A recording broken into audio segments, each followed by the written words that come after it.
President Jacobs took office in September of 2018. Since that time, he's worked diligently to tell the rest of the world what he already knows, that Knox County is the best place to live, work, and to raise a family. By focusing on jobs, education, and recreation, Mayor Jacobs' goal is to help make the best even better. Some of his key projects have been Reed City, USA, a collaborative initiative to ensure, I love this, that all children learn to read early and well, regardless of socioeconomic background. Establishing the Knox County START Center that will serve both adults who are continuing education in HVAC, masonry, electrical, and carpentry fields, and Knox County high school students who don't currently have access to CTE classes. Launching the Knox County Mayor's TCAT Scholarship that supports the children of Knox County employees taking classes at Tennessee College of Applied Technology, Knoxville. Coordinating the cleanup of the Beaver Creek Water Trail, a first of its kind 44-mile water trail that connects 5 Knox County communities. Mayor Jacobs hopes to ensure that Knox County remains committed to creating opportunities for everyone to thrive in an engaged and vibrant community. Would you, with me, welcome, a warm welcome at Mayor Jacobs.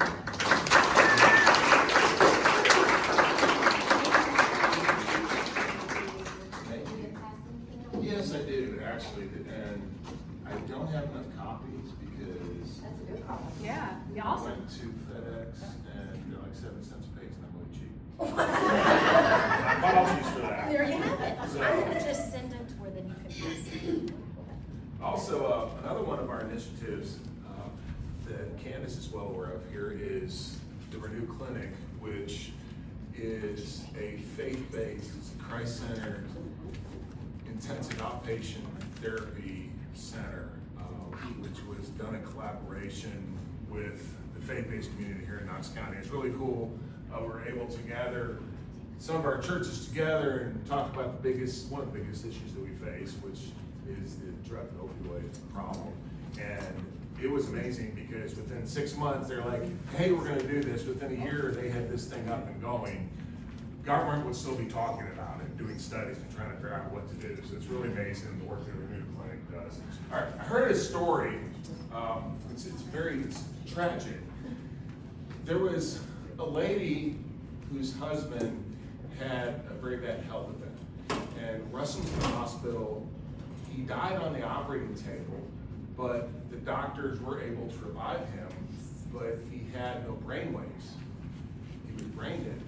So doctors go out and they tell the wife that we're able to save your husband, but he has no brain function. He's brain dead. And obviously the wife, she's just distraught and she didn't know how to console her. And finally she just says, I don't know what I'm gonna do. We've never had a Democrat in the family before. Terrible joke. Now, terrible joke, right? That's a good joke. It's a bad joke. However, although our Democrat friends often have policies which are nothing that we would agree with, and I would consider very bad policy, we should not underestimate how hard they work and how organized they are and how good they are at electoral politics. And that's really what I would like to talk to you all about tonight. Something that we've seen here in Knox County over the past several election cycles, which is really a chipping away of Republican advantage in county government. So, I don't normally do this. I don't normally have a presentation deck, as the fancy people say when I do my talks, but I thought it'd be good to show you all visual representation of what has happened in our county. Now, keep in mind, we are the largest Republican county in the state of Tennessee. In fact, I would venture to guess that I might be the mayor with basically the largest Republican mayor in the United States, as far as having majority of people Republicans in my jurisdiction. Because when you think about most other mayors that have 500,000 people, they're not going to be Republicans. So, as weird as that sounds, that's what Knox County is. We're also the reddest part of Tennessee. And no offense to my friends from our neighboring counties, when I say Knox County is the greatest place to live, work, and raise a family, you guys are pretty awesome too, okay? East Tennessee, all of East Tennessee is an amazing place. And we are, we're the most conservative part of the country. So this is particularly alarming to me because you think, my goodness, what's happened here in our county over the past 8 years or so? Why is that happening here? And I think ultimately, and this is not an indictment on anyone, but ultimately when we consider what is the function of a political party, what's the goal? It is to elect people from that party, right? And we just haven't done a great job of that all the time here in Knox County. And I think there are a number, again, not an indictment, I just think there are a number of reasons for that. I think one of the main ones is complacency and apathy. And we see that across the state of Tennessee. We have a supermajority in Tennessee. You know how you lose a supermajority? They keep on saying you have a supermajority and resting on your heels. And I think what happens here in Knox County a lot is that people figure, oh, I don't need to go out and vote because Glenn's gonna win anyway. Okay, so that brings me to my slide deck here, which in 2018, in the Knox County mayor primary, there were 48,223 total votes cast. In the Republican side, there were 40,558. I won that primary by 23 votes. It was my first ever race. So when people say every vote counts, in my race, it really did count. Okay? Won by 23 votes in the primary. If we get out to the general election, it's right under it. I won 66% of the vote. Fast forward 4 years to the 2022 primary. I won in a landslide. I won by 24,687 votes because I ran unopposed. I got all the votes. The problem is, and we'll get to this one in a second, that is about 16,000 people fewer than voted in the Republican primary the previous elections. So if you go 4 years, if you go to the general election that year in 2022, I won 55% of the vote. My opponent won 45% of the vote, which means that I lost 11% of the vote. And the reason for that, and the reason that I'm showing both primary and generals, is you can extrapolate the data from there. This is all on your stuff there, it's the second slide. Between 2018 and 2022, in 2022, 39% fewer Republicans voted than 2018. On the other hand, 4% more Democrats voted. Then when we go to the general election, we both lost voters. However, the Republicans lost 41.5%. Democrats only lost 6.5%. Now there are some reasons for that. 2018, you had a hotly contested governor's race. You had a Senate race which was heating up for the primary. Of course, as you all know, the county general election is the same day as the state and federal primaries. So up ballot races have huge impact on our races. So you had hotly contested governor's race, Senate races heating up. Congressman Burchett was in an opposed race with a credible opponent, right? So, but the problem is that, the shortfall among Republican voters in the county general election, it's breathtaking. So it has some practical implications as well. Since I've been on county commission, since I've been county mayor, starting in 2018, when I first came on, we had a 10-to-1 advantage, Republican, Democrat, on our commission. It's now 8-3. They have been slowly chipping away. Now, we're fortunate because our Democrats are not the brain dead woke type. They're actually good folks. We just differ on some policy stuff. But we work pretty well together. However, and I've seen this kind of happen lately, is they have a base that they have to listen to as well. And they're getting pulled more to the left than they have been before. And the reason is because they're getting more and more voice because there's more of them, okay? So if we look at 2022 county general election, District 3, which is a somewhat purple district, I pulled this specifically 2022. I didn't go and pull 2018 because this was it was uncontested. There was no incumbent in this race. Previously, the winner had been a Republican. He was an incumbent, so it really doesn't, it's really apples and oranges. Gina Oster, who is now our chair, of Knox County Commission, who does a great job. Gina won by 87 votes. 87 votes. She had won, we have a 7-4 advantage. All right? 2022 was the first year that we had partisan school board races. In Knox County, our school board is 5 Republicans, 4 Democrats.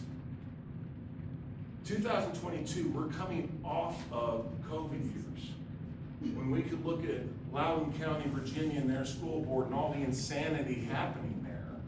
And you would think that people would understand how important school boards are. In fact, I think that they're actually the most important position and the hardest, by the way, right? So we had a chance to take that advantage from 5-4 to 6-3. There was an open seat that previously had been held by someone who they weren't a Republican. It was nonpartisan, so they weren't Democrat, they were Democrat. Anyway, the way they voted. Lost that by 139 votes. Out of 10,021 votes cast. 139 votes. Every vote counts. 2020, District 4, which is another kind of purple district. My friend Kyle Ward won that year. He won with 58% of the vote. He did not run in 2024. A young man named Garrett Holt ran that year. Garrett lost by 174 votes. But here's the kicker. The Democrats picked up 224 votes from the previous election, 2020. The Republicans lost 803 votes. So I can imagine 200 Democrats moving into the district. I don't think 800 Republicans moved out. Right. It's all about turnout, you know? When folks think about how do you win elections, it's you get the most votes. How do you get the most votes? What you actually do is you get your people to turn out. If you were to talk to the Trump election strategists, it is all about turnout. It is getting their people to the polls. Unfortunately, we don't do a great job of that as Republicans. That would count for me too. I worked really hard in that school board race. And it was kind of a gut punch for me when we lost it by that slim amount, because I was like, man, you know, we're gonna get people to turn out, it's gonna be great, and it just didn't. And I am firmly convinced that it's turnout. You look at the city of Knoxville. The city of Knoxville's pretty liberal, right? But I would think that if you would actually survey the people who live in Knoxville, they are nowhere near as left as the city government is.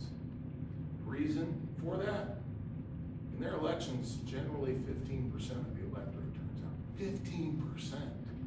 I'll add one statistic to that. Yes, ma'am, please. 17,000 people voted in the city mayor's race the last Yep. time in 1963. And Knoxville was much smaller. Yep. 44,000 people voted. Yeah, If that tells you anything. right, right. People does not vote. Yeah, the issue is turnout, and it's especially salient at the local level. You know, we'll turn out when there's presidential election, we'll turn out for big statewide elections, but the local elections we don't. And it's kind of hard actually, because I think, you know, Republicans is like herding cats, I get it, you know, and this is also not our lives. We all do other things as well. And Democrats are highly invested in running things. And I think Republicans are much less so, which is fine, you know.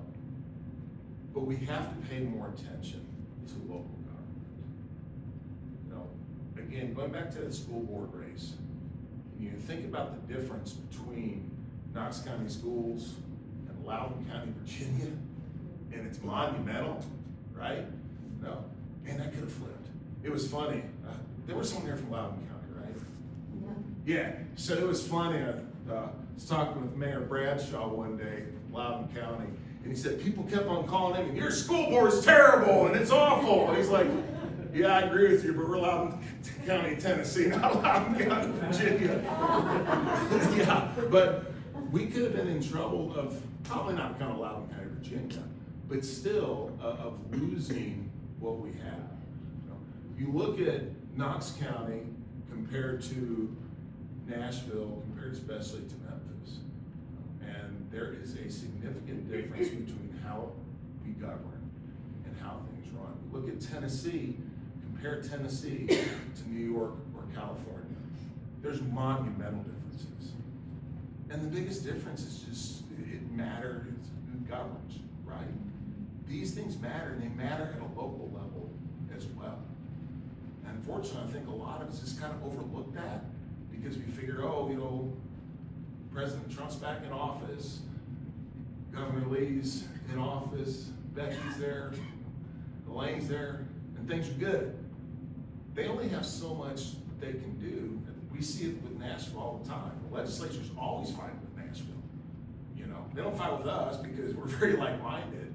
But I mean, if you believe, like I do, in levels of government and separation of power and checks and balances, you know, yeah, I think that a lot of authority should rest with the local government. I think most should rest with the states, but I think a lot of it needs to rest with the local government as well, right? So that's my philosophy, for better or for worse. So then they're kind of handcuffed on what they can do as far as policies that are implemented at a local level, right?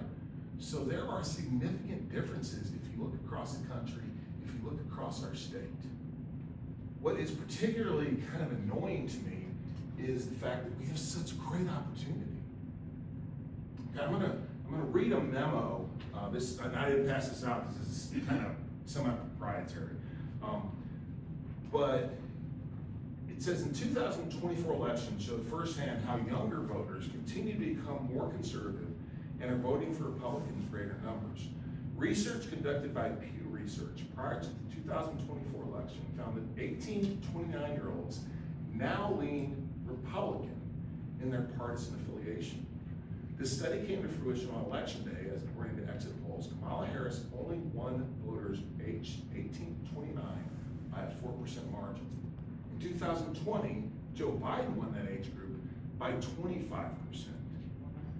In particular, Trump saw significant gains with younger men.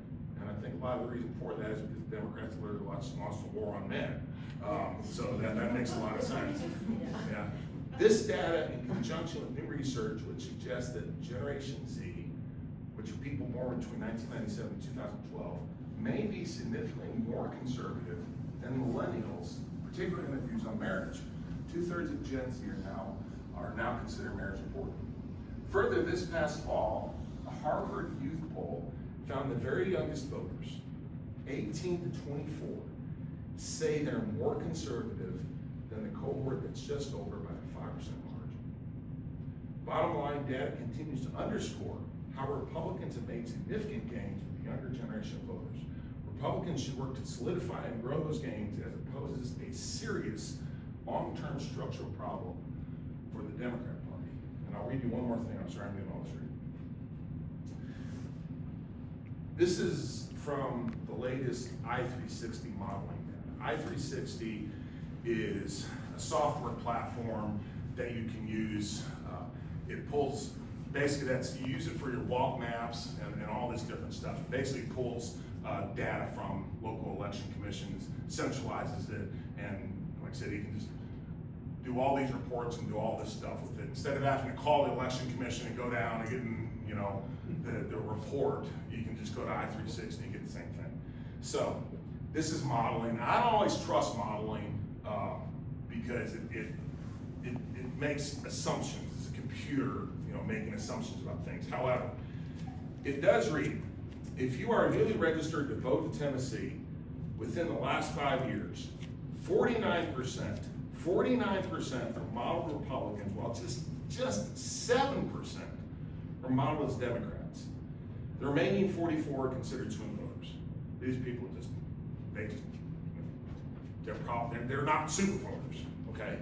But 49% to 7 of the basically people who do vote, okay? If you're newly registered to vote in Tennessee within the last 2 years, 46% are model Republicans, while just 6% are modeled as Democrats. Remaining 48% are considered, or 48% are considered swing voters. The people moving to Tennessee are conservatives. We hear, don't Californize my Tennessee. I get it. But the people coming here from California are not evangelists. They're refugees. They're not missionaries coming here to spread their stuff. They're trying to get away from the craziness there. And we need to embrace that. And I think that's one of the things that our party needs to really do, is to reach out to these people and say, we want you to be part of our party, because it's a huge amount of people coming in. I'll give you guys some anecdotal evidence here. This is not statistics or anything. This is just Glenn walking through his neighborhood one day. Dude pulls over. It's my new neighbor. Like, hey, I'm your new neighbor. Hey, I'm Glenn Jacobs. Wait, like Glenn Jacobs, Mayor Glenn Jacobs? Yeah, that's me. He didn't know who I was. It's pretty cool. Where are you from, man? New York. He must have saw the mental eye roll immediately. He's just like, no, not like that. I'm not one of those. He was a building superintendent in New York City. His last job was to take down all the men-women signs on the public building bathrooms. And that's when he was like, we're moving to Tennessee. I have 3 young daughters, and I don't want them to grow up here. I hear stories like that, but I'm sure you guys do too, literally all the time.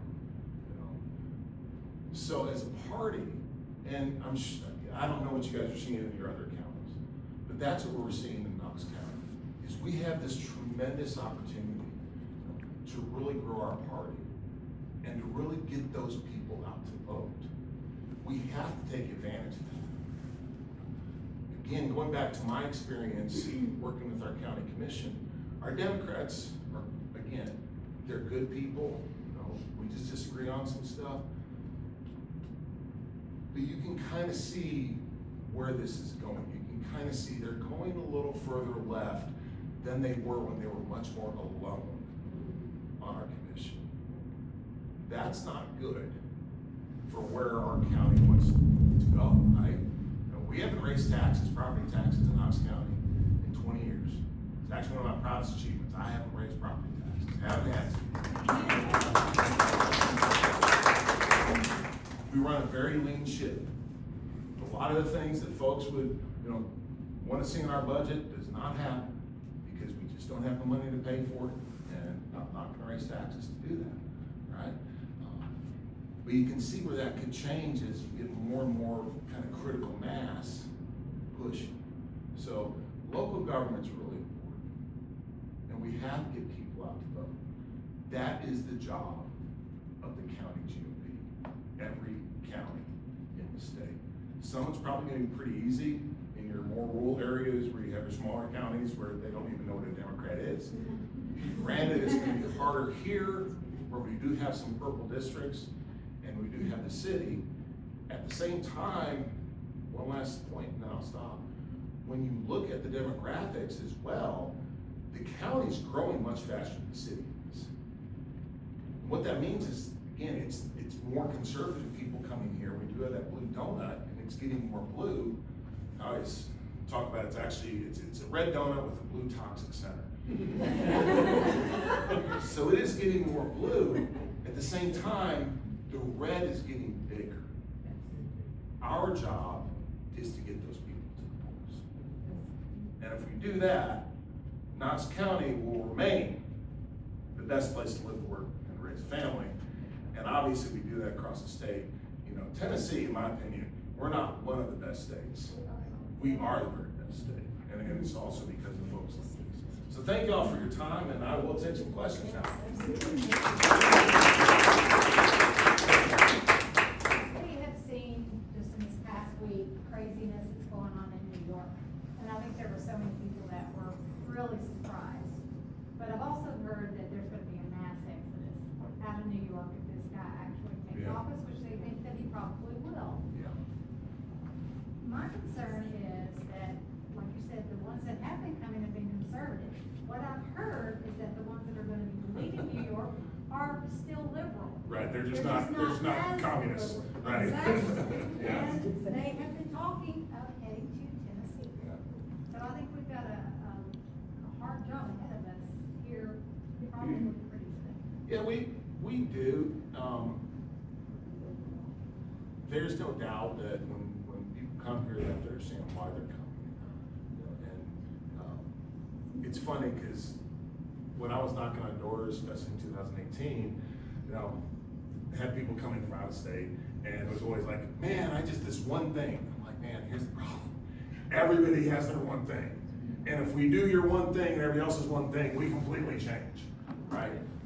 So that's the point, is just have to reinforce, you know, when you come here and our taxes are low, well then don't turn around and say, hey, you need to do all this stuff, because then how do we pay for them? We have to raise taxes, you know. My thoughts actually on that situation, again, it was, and I know I read that memo about younger people being more conservative, but I think when you dig down in the data, what happened in the race, it was like young white people that elected him. It was basically the socialists. And he was also, he's like a smart AOC. What I mean by that, very, very charismatic. You know, same policies are not very smart, but very charismatic. And he was out there doing videos, going to the grocery store, talking about how high, you know, what the price of everything was, you know.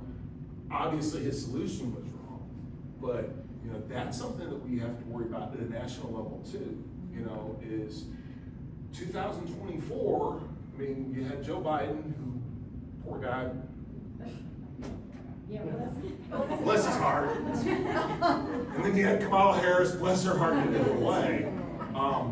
Man, if they're able to get someone who is charismatic, who is well-spoken, you know, Governor Beshear, I mean, you look at what Beshear did in Kentucky during COVID, it was crazy, but he is one of those people, you know, and there are some others as well. And if they get their act together to the point that they drop things like men and women's sports and transgender surgeries for little kids and all that stuff, you know, I don't know if they'll do that or not, but I guess what I'm saying is, you know, things are great right now, but even at a national level, we can't be apathetic, because, you know, they do, if they would, John Kennedy from the senator from Louisiana said it best, if they stop sucking less, it's their problem, you know, then definitely they could, you know, be a threat. You're right though, you know, and it is kind of concerning. You know, I don't like Gavin Newsom on a number of levels. One of those levels is like, dude, if you weren't so bad, so many people would be moving here, so people would stay there. But you're so bad, you're running them all off, they're all coming to Tennessee. Thank you. So, yes. Thank you for coming. You mentioned the statistics about the young people, and Sandy and I are in Telco Village, so obviously the demographic there is older than we are, but we're considered youngsters. How do we attract the young people like your daughters? Because we need them in these Republican meetings. Yes, we do. Not us. I mean, we want to be retired, but we want the young people, Instagram, we want TikTok, how do you see approaching that demographic and getting them out to vote for us? Certainly I'm not an expert. Running. Certainly I'm not an expert. I think it's just what you said. I think we have to embrace new technology. I think we have to also talk to the issues that do concern them. way that resonates, you know. A lot of times, and I'm guilty of this, we throw out statistics. I've done a lot of that tonight, but we throw out statistics and big picture abstractions. It's not that. It's what are you going to do for me? You know, what are you going to do for me? Or, you know, how does this impact me or my neighbor? And Republicans tend to talk a lot in more abstract ways, and I think it's a lot of it's messaging. And now we can't be what we're not. Right? I can't go out and be a horse jockey because people would realize I'm not a horse jockey. A big horse. It's sincerity, you know, and it actually has to be who you are. And I think that is one of the things we do need to recruit younger people, you know, who can relate, frankly, and understand what younger folks are going through. When you think about it, you know, we talk a lot in Knox County about the price of our housing. Well, that has a big impact. If you want to stay here and build a career, you almost can't do it anymore. I mean, the American dream of homeownership is just shoving some people out. You know, that's a big issue for younger folks. You know, so I think it's twofold. I'm not an expert, but I think it's messaging. I think it's candidates, and I think it's talking to people about issues that they care about in a way that resonates with them. That's great. Thank you. And not making fun of Alabama if they go there. No, you can't. Yeah, thanks. Yes. And also making it fun. I think I was going to say something else, but just to speak to that too. I've been a conservative for a long time, and not the popular one among a lot of young people, just because it's always been that way. But I think they've got a misconception that Republican or conservative means a stick in the mud. You know, and you can be conservative and be exciting. You can be conservative and be fun. You can have a great time and still have these values. And I don't think they understand that a lot of the time. But what I wanted to ask you, as far as turnout goes, because I agree, I think turnout is obviously the key. You've got to get people to care. But you know, as I've developed my interest in politics over the years, I have just not been aware of when these local elections are happening. So do you think that it has to do with turnout, or do you think it has to do with the awareness of these local elections? Well, it is. Yeah, it's a lot of it's awareness. Yeah. And to add to that, what media techniques are you using to get the word out? So nowadays you have to use social media. That's why I took the picture from the front. Y'all. So when I'm sorry, I can't remember these stats. But when I ran in 2018, we knocked on 55,000 doors. That's really important too. Door knocking is vital in local elections, you know. But we spent our money on door knocking and digital media. Yeah. And the RNC, I think, and I can't remember what year it was, but they recommend now that candidates spend 50% of their money on digital, which is website, you know, Twitter, X, but all those things. You look what Senator Blackburn did when she ran for election, and a lot of it was targeted YouTube ads, because with the new people coming in, they didn't realize that she was one of the driving forces behind keeping an income tax out of Tennessee. Yeah. She was one of the first people to work with Riley Gaines, you know, with the whole men and women sports thing, right? And those were all targeted, and that's the great thing about, you know, about a lot of the social media is you can target it to your audience. So with Riley Gaines, you're hitting young moms. With the income tax deal, you're hitting new movers. You know, obviously most local candidates don't have this sort of budget you would have for a senatorial race, but you know that's it. I'm gonna put you all on the spot. I think one of the most important things too is I think we need to consolidate our elections in Tennessee. Yeah. You know, we have different days, and it gets so confusing. It's If so you live in the confusing. city of Knoxville, you could be voting 4 or 5 times every 2 years. And it's not like that, this is something I'm still learning, so that's not the way it is in every state. We're just No. doing it because it's No. so No. confusing. Yeah, it's in Tennessee, the county primaries, and I'm not sure, but the majority, okay, are held in May. Okay. Then the county primary, or the county general election, is on the same day as the state and federal primary in August, and then the federal primary is in November. So you're voting 3 times in 1 year. If you live in the city of Knoxville, they have odd year elections. So you throw in a primary and a general election, you're voting 5 times in 2 years in the city of Knoxville. Yeah. And I literally have people be like, wow, you're running for re-election as mayor. I'm like, wrong mayor. You know, but people just get confused. I think they also get fatigued. Because you're voting so much, and you quit paying attention. And I'm also, you also hear about people talk about the single day voting. I'm not into that.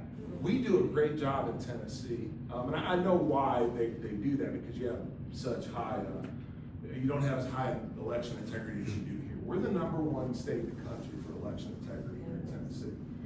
We have a 2-week early voting period that, I mean, if you have to literally find an excuse not to vote in Tennessee. And then we're very secure when it comes to absentee ballots. You actually have to request one. They don't do universal mail-in ballots. Or watermark.